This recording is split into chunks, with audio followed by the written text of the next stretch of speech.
So, Cherie, what do you do to get your mindset right? I put a good song on the radio.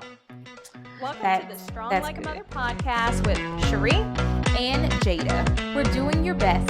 Doesn't mean I think definitely that's the way to snap you out of a bad mindset. If you need like just that moment, obviously it doesn't work for everything, but if you have that moment where you're like in a funk and you're trying to like climb out of that hole, like good music, putting a good song, like a pump you up song or like an uplifting song.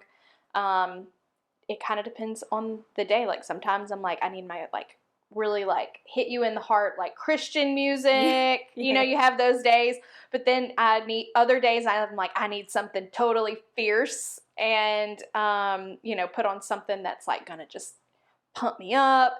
That's, just loud, probably either like rock or maybe rap to just kind of like really push you and get you motivated. So it depends, it varies by the day, but that's probably one of the quickest ways I think you can just shift that mindset in a moment. I agree. I think in certain times, like I know I'm kind of like, I didn't wake up the right way or a little funky. The music that I listen to when I get in the car, especially when I'm like, everybody's out of the car, I'm in there by myself, just will snap me out of whatever that is. Oh, yeah. Just immediately. And I'm saying, so like in the morning, I try and keep it, worship, Christian-based music. And sometimes during the day, if it's just been a really hard day, I'll still do worship music because I definitely have those songs that like, you feel it.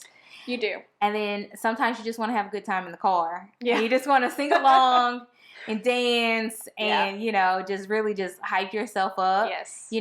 And just certain songs will take you from a past mindset. They remind you of different times or different places. Yeah. Especially things that like songs that are now, I guess, considered classics. Whenever you listen to songs from like the 90s or the early 2000s, and it's like, oh, yeah, I remember when that song, or I had no business, whatever. It just shifts your mood. It does. Yeah. Because it takes you out of the present moment and kind of just allows you to be somewhere else for a minute. For sure. So that's probably the quickest way. I'll never forget a coworker of mine early in my career said, when you go out on an appointment, after the appointment, if you got it, this is real estate advice that he was giving me. And he's like, if you got that appointment, when you get in the car, you should figure out what song that you're going to play every time you hit that appointment. And he's like, eventually that and smell. He's like, so like if you have, a certain chapstick that you just keep in your car and you smell it and you put that song on after you killed it, he's like, eventually you're going to train your mind to create this mindset of winning. And then once you build that, going into that appointment or whatever it is that you need to do, you're going into a tough doctor's appointment or whatever, you put that song on, you smell that chapstick, candle, whatever that is for you. And he goes, it's going to automatically help you shift that mindset into a winning mindset. And I thought that was really interesting. I get that. I've never done that before. Not all of those pieces put together, but I get it to where it just channels that moment. Kind of like what I was saying, like that past experience. It kind of just shifts your mind there. Yeah. And that's the feeling that you get. It kind of takes away whatever fear or concern you may have and just say, listen, I'm going into beast mode. Absolutely. Well, and you think about playing, essentially you're playing on your senses. Yeah. And the more senses, and I want to say he talked about this, the more senses you can kind of activate in that moment, the easier it's going to be for you to shift into that mindset of like, I got this. And he goes, what better attitude to go into an appointment, of any sort, a game, whatever that is for you, what better way to kind of help you shift your mindset when you activate those senses and, it brings you back to that moment where you were winning a lot quicker. So I thought that was like a super interesting, and I've remembered that. That's been years since we talked about that. But that's a good one. I mean, I definitely keep chapstick in the car, so I might have to. Yeah. I might have to start sniffing chapstick. Well, I mean, it doesn't have to be. It could be a candle, In your car. I mean, or like a Yeah. a car scent. I mean, Yeah. I don't know. It could be anything. It doesn't have to be that specific thing. Yeah, it has to be, this type of product. It could be anything, but just that scent. I mean, you could literally order a smell good, air car freshener that has that scent or, whatever. But I thought that was really good. I think sometimes too, like, it's good to recognize like the mental load that you're carrying, because sometimes we don't realize like how much that's weighing on us and weighing us down. And sometimes you have to go figure out those ways to take that mental load off for a minute so that you can go, all right, let me get my mind right, because I think that's probably one of the biggest things that affects me. And we keep hearing a lot more about that topic, I think. TikTok, I love it. I hate it. It's one of those like catch-22. Sometimes I find myself spending way too much time there, but they talk about so much, and I love like learning about different things, and I do think you can learn a lot on TikTok, and that's been on my feed a lot lately, is how to reduce mental load. Yeah, I think I've seen a lot of people talk about just the weather affecting their mood and their mindset and just different things. And I think we share in this past week. We both had like crazy weeks. You probably a little bit more intense than me last week. But when you have those hard weeks where your schedule is kind of off or it's different, it's just natural to kind of spiral down a negative mindset or a mindset of, oh, it's difficult, it's hard. And I don't know if it's something that he read or whatever, but Jared says this thing where like, don't say you're tired, because then when you kind of focus on that, it makes it worse. Yeah. So I try not to say it, but it's hard sometimes. And last week really felt like one of those weeks where like it was just a lot going on. I had a lot to do and get done. And it was just like, okay, let me shift it. Let me not just dwell in the negative. And kind of focus on just one day at a time, one task at a time. Okay, get the next done. And everything got done last week. I survived it. I was really excited for the weekend because I meant it. I was done peopling. I didn't want to do anything. I wanted to hang out at my house. And that is what I did. We went to church on Sunday, but aside from that, like I stayed at home. I got, work done that I can do from home. And my body just needed rest. And that's another thing, like when you're in those moments for too long, it starts coming through your body in different ways. Like it goes from your mind to the rest of your body. And then it really just takes its toll on you. And I started feeling it toward the end of the week. And I was like, okay, you're reaching a point of exhaustion. Okay, it's time to like take a step back, do some things to like take care of you and relax so that you're ready for the next week. That's not quite as chaotic, but still just as full, just as busy. Oh, yeah. Whether it's a chaotic week or not, I'm still tired at the end of the week. And I think that's a really good point, because my body is totally feeling how stressful and crazy last week was for us. So much so, I mean, I took a half of a muscle relaxer last night that I have for my back, and I'm like, and even that didn't really do what it normally does. And I'm like, yeah, I can just tell my body is feeling those effects from dealing with the stress. So yeah, our bodies absolutely interpret it. But I think the point you made with Jared, people have always told me like the phrase is, what you focus on expands. Yeah. And so if you focus on those negative feelings, then that's what's going to expand in your world. I was listening to a TikTok, surprise there. Sponsored by. Literally, we could be. I reference TikTok enough. I love TikTok. I really do. But they talked about, here's this glass of water and this is your life. And then, here's all of the things that go wrong in your life, and they mix in a spoonful of dirt, and then the glass is like, have you seen this? No, but I'm like dirty water in a glass. Like. Yeah, right. I know. It's good though, because, she takes a spoon and she's stirring it, and she goes, I could take this spoon and like scoop out all of the dirt, but what I would probably end up with is an empty glass. Yeah. So instead, I'm going to focus on the positive. And if the glass is in the sink and she turns on the faucet and the water starts to pour in, and what happens is the glass starts to overflow. And with the glass overflowing, a lot of the dirt naturally kind of falls out and it goes down the drain. And what she's left with is almost a clear glass of water with a few little specks of dirt that are floating in it.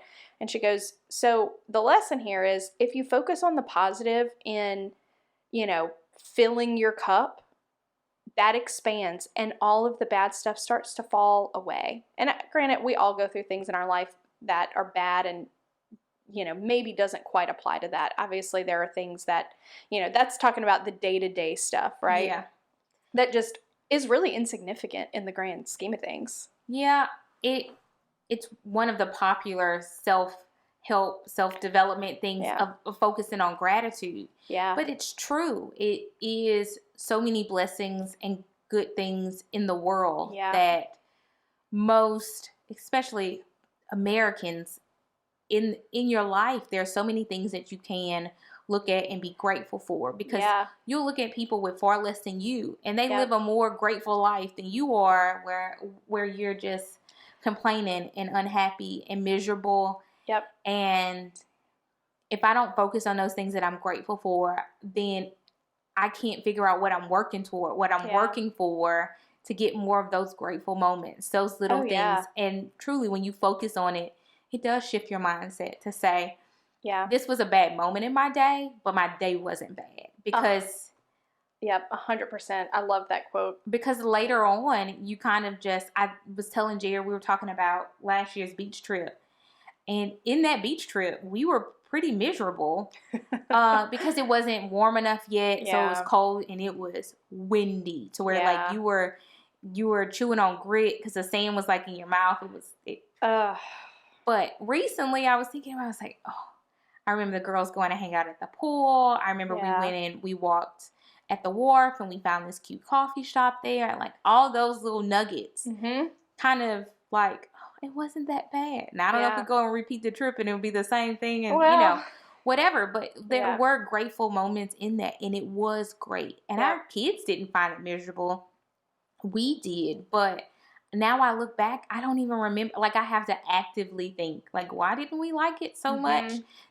Those aren't the standout moments. So I try and find those standout moments of grateful things to kind of remind me, even if, because, naturally you're going to go through hard seasons. Yep. It's just a part of being human, a part of life. And I need to focus on those things that in this moment, what is working? Right. What am I doing right? Yeah. What am I thankful for?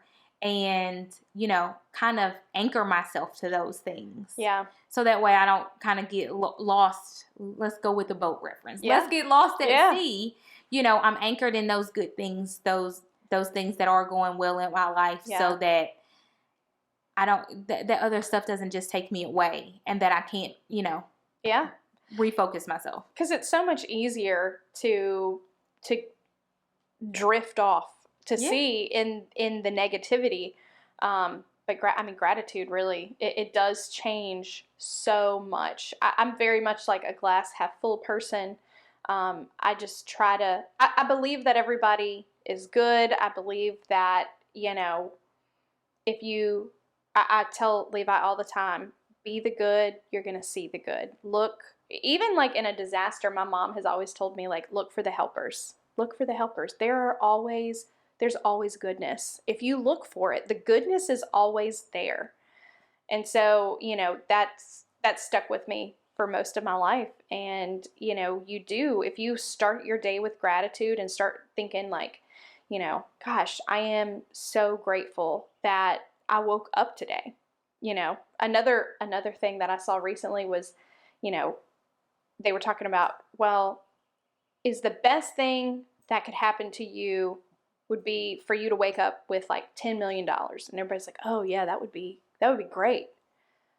And then they'd kind of turn it and they're like, well, what if I told you you can have $10 million today, but the trade-off is that you're going to die tomorrow? And they're like, well, no, I don't want it, you know?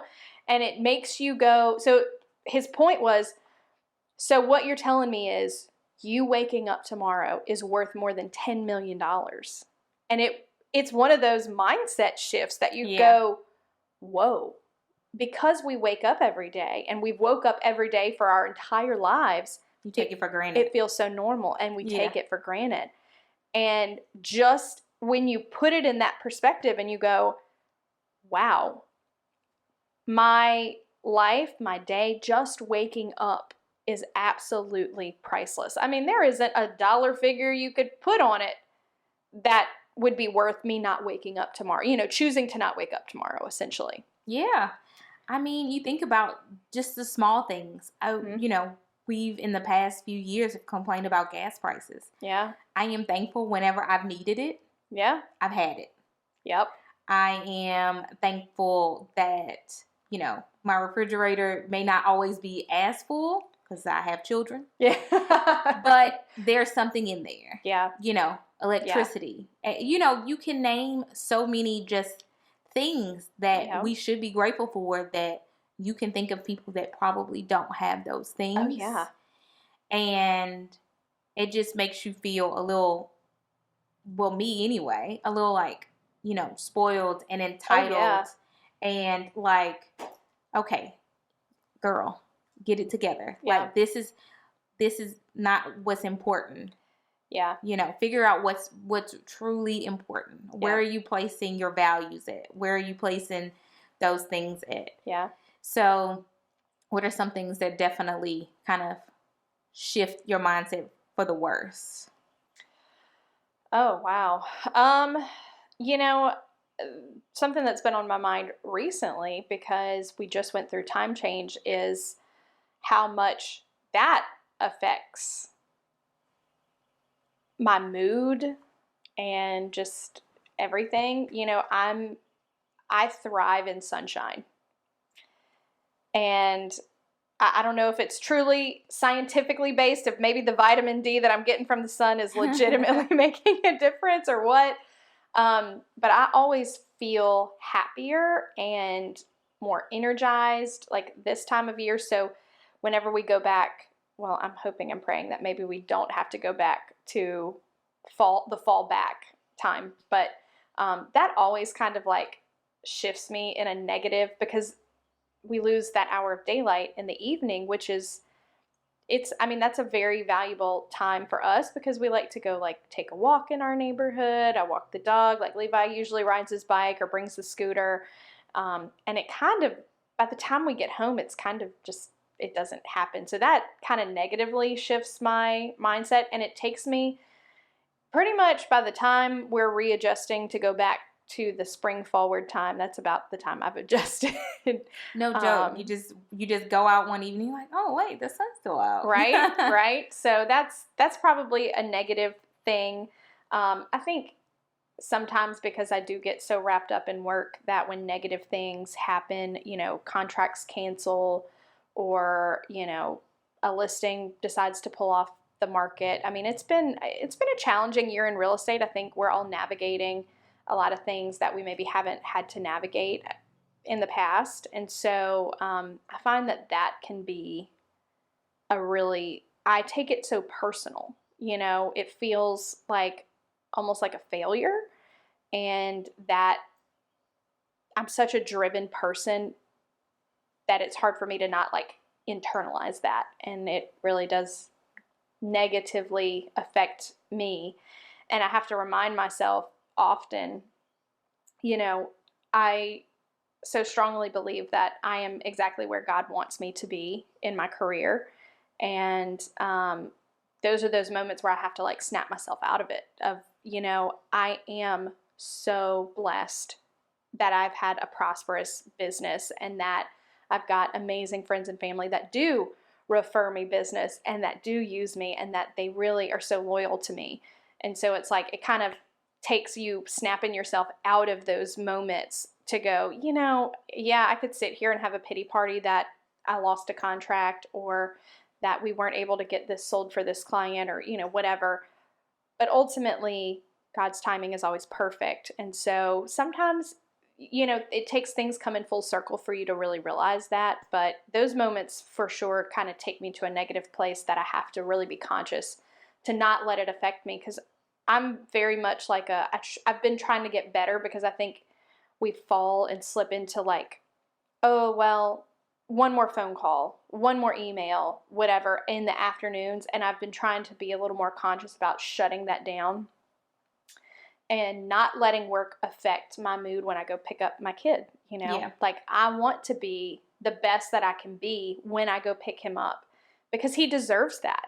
He deserves me at my best as often as I possibly can. And so letting the negative things that happen throughout the day get me down, it's not really fair to him. It's not fair to me either, but more importantly, it's not fair to him. And so I, try to be conscious about letting those like daily just struggles not take me to a negative space. And sometimes you have to kind of reset your yourself. Yeah, I agree with that. So what are some things that take you to a negative space that you've had to be mindful about? Surprise. Sometimes it's social media, just the era of comparison. Yeah. And just, I love to say that I'm a glass half full person, but most days I'm a glass half empty person. It's definitely something I have been working on a lot in life, to just be more content with not even everything in my house, but with myself.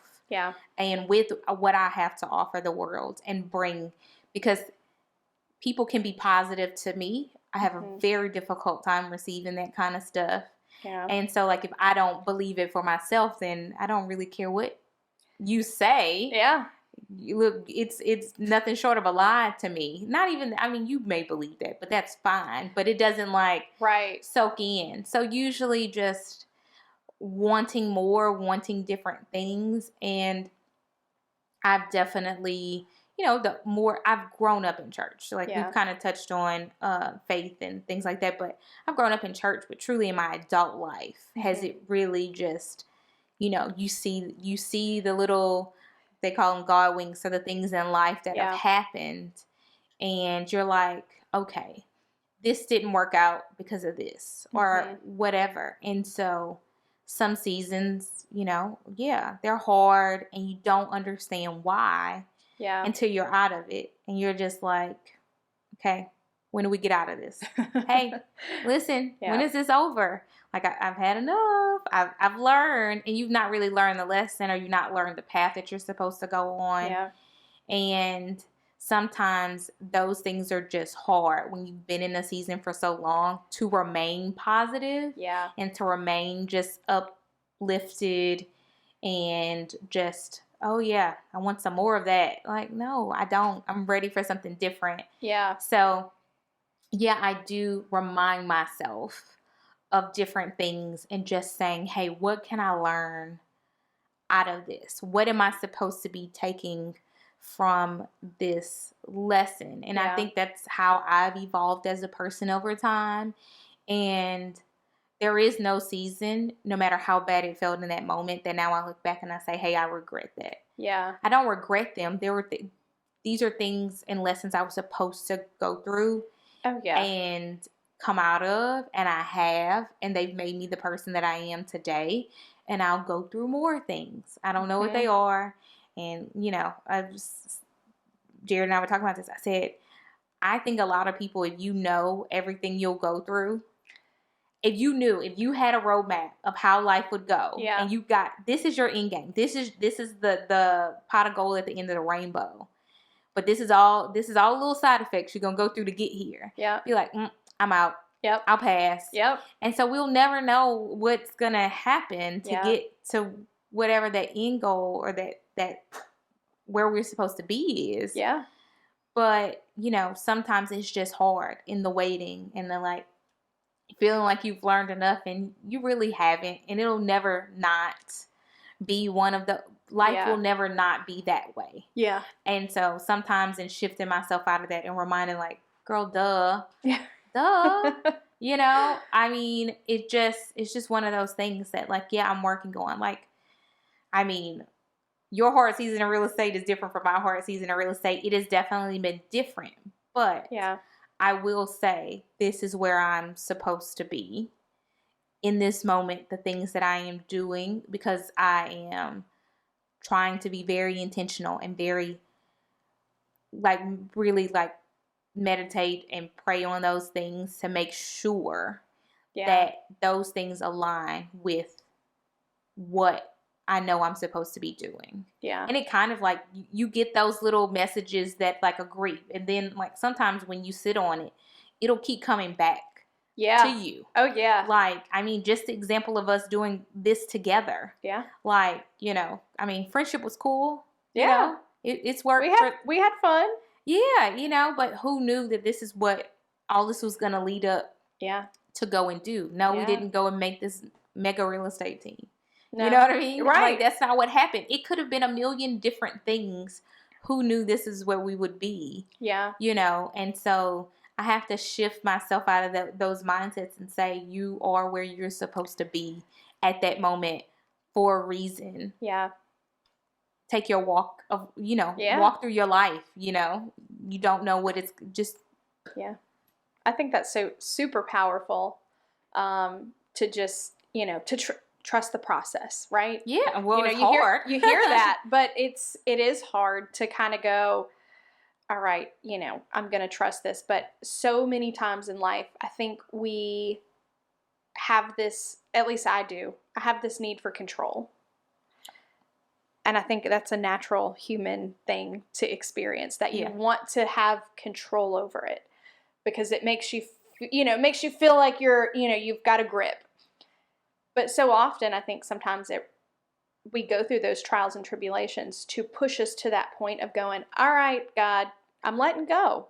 I'm letting go. Yeah. I'm going to trust that you're going to get me where I need to go, and it will all work out. And it always does. It always does. It never has not worked out. Even if it didn't work out how I thought it was going to work out, it has always worked out for my benefit. You know? Oh, absolutely. So, but it's easier said than done to, you know, kind of have that moment of just letting go and going, all right, I'm going to just trust the process that I'm going to end up where I'm supposed to be if I just give in to this and submit to it. You know? Yeah, I think that is definitely the hardest part. And we were discussing earlier a book I just finished, and one of the chapters had one of the she had a couple, and I'll tell you the other one. We're not going to say it on camera, but it was faith it till you make it. Yeah. And I'm like, true story. Yeah. Like, I don't want to be fake. Like, that just seems unreal, but just trust in it. And so, like, that is one of those mind shift situations where I just have to say, it is going to be okay. Yeah. Keep working the steps, doing the things, and it is going to be okay. Yeah. And the answers will kind of come bit by bit. How to manage my house a little bit better, how to manage work a little bit better. All those things will keep coming in just living it, and then you realize what things are working, what things aren't, and you kind of recalibrate as you go on. For sure. So what are some things that you do to kind of, you know, get that mind right? I know we talked a little bit about music taking us to a happier place, a good place, a motivated place. What are some other things that, you know, you do to kind of shift that mindset and go, all right, I got to get my mind right? I don't read the books. I used to, but I listen to Audible books, and I will do one fiction, one nonfiction book. And so I always find a good self-development or one that is faith-based, just to help with positive, I can't think of the word I want to use, but just positive affirmations for me, positive mindset to continue to help motivate me or give me different ideas. Yeah. You know, to just different perspectives, I think is the best way to put it. Yeah. On things that I'm like, oh, it's something so profound sometimes in reading or hearing things that are just make you feel a less isolated with the things that you feel Oh, yeah. are going through. And I think that's one of the biggest things about when you go through things is that a lot of times that isn't for you. Mm-hmm. That's for somebody else to go and share how you've overcome that with somebody else. Right. And to gift that to somebody else. And, you know, so that has been a great gift that I've gotten in listening to other people's testimonies and stories through things to say, hey, ride the wave. Yep. Ride the wave. It's temporary, but guess what? Another one's probably going to come. Oh, yeah. But you'll be stronger and better and more equipped to do it. So listening to books has been one of the greatest things. Yeah. Listening to the Bible app has been good because it's a friendly reminder the world has always been messed up. Yeah. You know, for anybody who hasn't made it through the whole thing, just letting you know. But I remind myself of that fact often, honestly, that, you know, it's always been issues. So it doesn't make it any less bad or better. Yeah. You know, it is what it is, and you just keep living and you put good out there and do good things. So and, you know, doing acts of kindness for other people. Sometimes those are just pouring into other people. Yep. Just naturally. It's like the Grinch. Your heart just grows. It is so, so true. I love doing just like random acts of kindness because, and it's kind of, you know, I think there's a somewhat selfish element to it because to me, it does make me feel so good. Like, you know, to see that you were able to brighten somebody's day, but especially when somebody really needs it and you can show up in a positive way in their life, that's contagious, you know? It's that ripple effect. You know, you create a ripple and it just keeps going. So I love that. I mean, I think, you know, surrounding yourself with positive people, positivity, like that's a huge thing for me. Because when you can surround yourself by positivity, it just grows, you know? It grows. It pulls you out of that negative space whenever you're around a positive person. Yeah. And sometimes you're not able to receive other people's negativity as well. Sometimes that's where you're at. Like I can receive it and be there and be present for you. And sometimes I have to recognize when I'm not strong enough to take that on. And sometimes you got to like maybe kind of cut that off because you need to refill, you need to be poured into. 100%. And I think that's important in having that circle or building those people around you that in those times, and sometimes just they don't even know that they're doing that for you. Yeah. That you're being poured into and filling you back up and helping lift you up, lifting your mind up and all that. And then you go back and you do that for somebody else. Mm-hmm. I think it's just so important to make sure that you're not taking on a ton of negativity. Sometimes you will have to. It's unavoidable. Yeah. But to say that that's all I have to take in, that's just not true. Yeah. Or healthy for you. No, not at all. Not at all. So speaking of positive people, I know we have a great nomination for our Strong Mother of the Week award. We do. So we got a nomination in from Miss Lee Moss. We nominated her a few weeks ago, and she wanted to spread the love to Miss Elizabeth Burns. And so I know Liz. Liz is awesome. She's a boss. She's a mom. Of course, she's being nominated for this, but she's a mom, and she just started her reef sash business, Sassafras. Hopefully I'm saying that right. It's very Southern. It is very Southern. It's very Southern. But she is awesome. She's rocking it at real estate. She's rocking it in motherhood and starting another business. I think it's just awesome. Yeah. And, you know, I love you, Liz, and we know that you got great things going on. And even when it gets hard out there, it's still, you can still do great things. Absolutely. Absolutely. So, don't forget, if you miss us in between episodes, you can always find us on Instagram at Strong Like a Mother Podcast. And we will see you guys next week. See ya.